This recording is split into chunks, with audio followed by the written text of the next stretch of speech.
Salut à tous les amis, j'espère que vous allez bien. On se retrouve ce soir pour débriefer le match entre le Barça et l'Espagnol, derby catalan au Spotify Camp Nou. Match important, hein, parce qu'après hier, le match nul du Real Madrid à Gérone, enfin contre Gérone au Bernabéu, il fallait absolument gagner pour, une bonne fois pour toutes, les écarter. Bon, on a encore 9 points d'avance parce que le Barça a gagné, mais il fallait absolument, avant le match, on était à 6 points, faire la diff.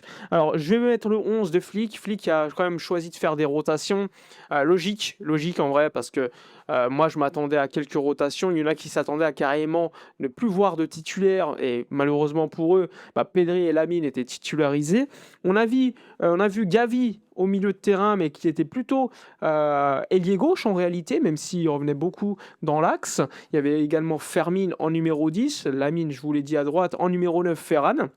Et ensuite, classique, hein, Eric Garcia pour accompagner Pedri au milieu de terrain et Fermin. Et ensuite, derrière, Araujo latéral droit, Gérard Martin Cubarsí en défense centrale à gauche, le retour de Baldé. Donc globalement, il y avait quand même très peu de rotation de la part de Flick, même s'il en a fait, avec notamment Olmo n'était pas titularisé, il n'y avait pas non plus des joueurs qu'on pouvait attendre, Lewandowski, je ne sais pas, ou d'autres, mais en tout cas, il a décidé de faire mettre au repos des joueurs qui seront titulaires mardi, comme Cancelo. À l'inverse, il a voulu mettre en place un dispositif et donner un peu plus de rythme à Gavi et Fermin, et on l'a vu, hein. Je pense que Gavi et Fermin seront bien titulaires mardi, parce que on les a vus mettre beaucoup d'intensité, montrer qu'il fallait montrer l'exemple aux autres, et au final, ça a payé. Alors le match, une équipe de l'Espagnol de Barcelone sans, je crois qu'il n'y avait pas Pere Milla qui était sur le banc, Luis Milla n'était pas sur la feuille de match. Il y avait Omar El Hilali, Mitrovic au but, bref, classique, une équipe de l'Espagnol, on le sait, qui arrive au Spotify pour défendre. Avec aucune défaite, aucune victoire en 2026, on s'attendait à ce qu'on a vu.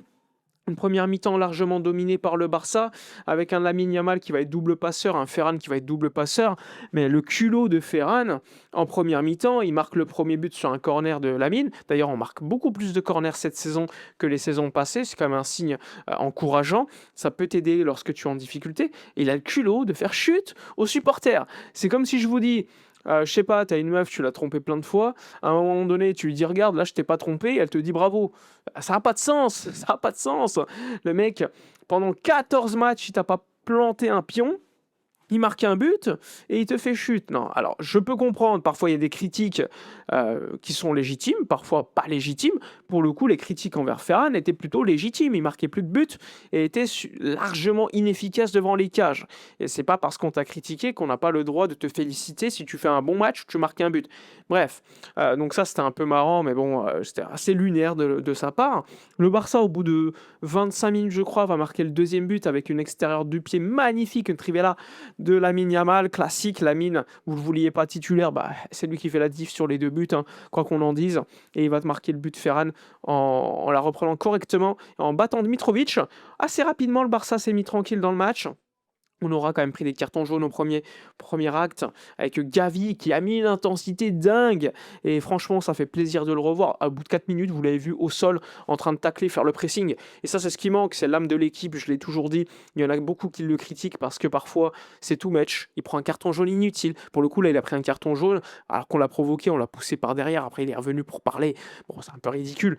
Mais c'est des joueurs comme ça qu'on a besoin, des joueurs qui donnent tout pour l'équipe, qui pressent et qui montrent une intensité différente. Et là, clairement, Gavi est de retour. L'aspect compétitif de Gavi est bien présent. Alors parfois, on peut attendre un peu plus de finesse technique, mais c'est loin d'être un joueur qui n'a pas de finesse technique, hein, il faut le savoir.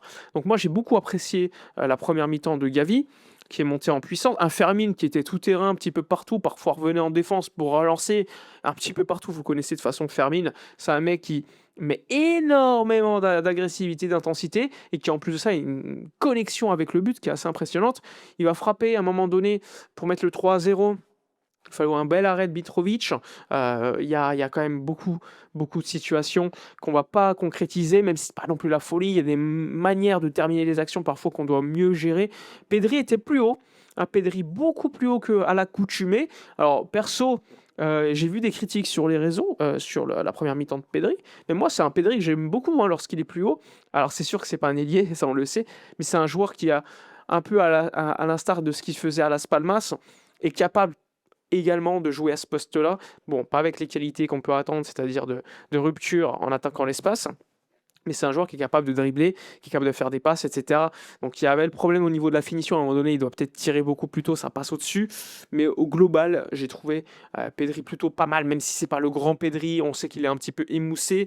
On s'attendait à qu'il ne joue pas tout le match. Logique, il y a un match mardi. Surtout que lors du dernier match, il a joué qu'à la mi-temps. Hansi Flick, avant le match, il a dit Pedri n'a pas joué, il est un peu frais.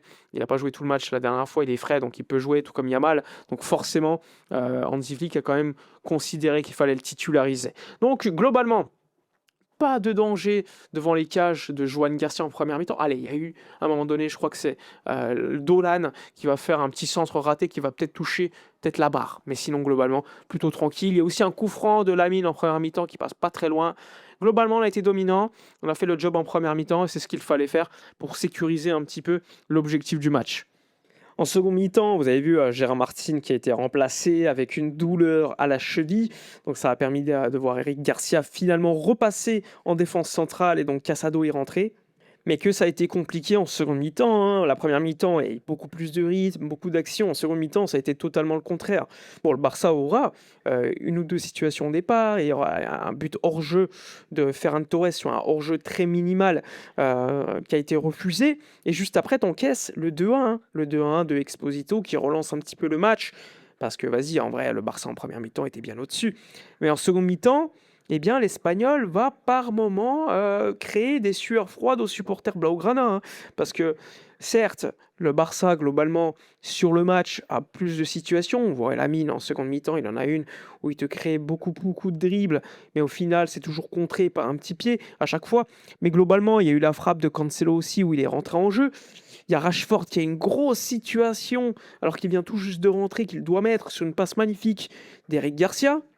Donc le Barça a la place de marquer plus de buts.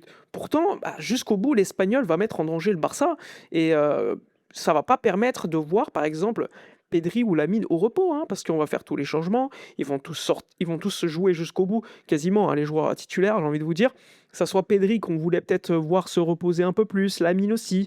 Finalement, ça n'a pas pu être le cas parce que Flick considère que la Liga est super important. Alors je peux comprendre qu'il y a plus de chances de gagner le titre que faire une remontada, mais tu as quand même une gestion en termes de joueurs à faire, en termes de temps de jeu. Après, peut-être que Lamine, il veut tout le temps jouer, ça c'est vrai, mais bon, je considère que Pedri, lui, tu as besoin quand même de le faire reposer par moment, et honnêtement, là, ça n'a pas été le cas.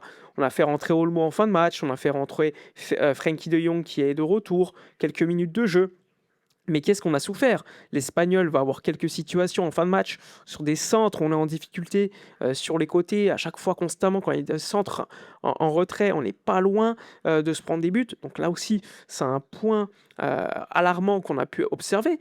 Globalement, sur le match, le Barça est supérieur, ok, mais ça n'a pas été, on va dire, une promenade de santé comme on pouvait l'espérer et qui aurait permis de faire reposer certains avant le match de Ligue des Champions.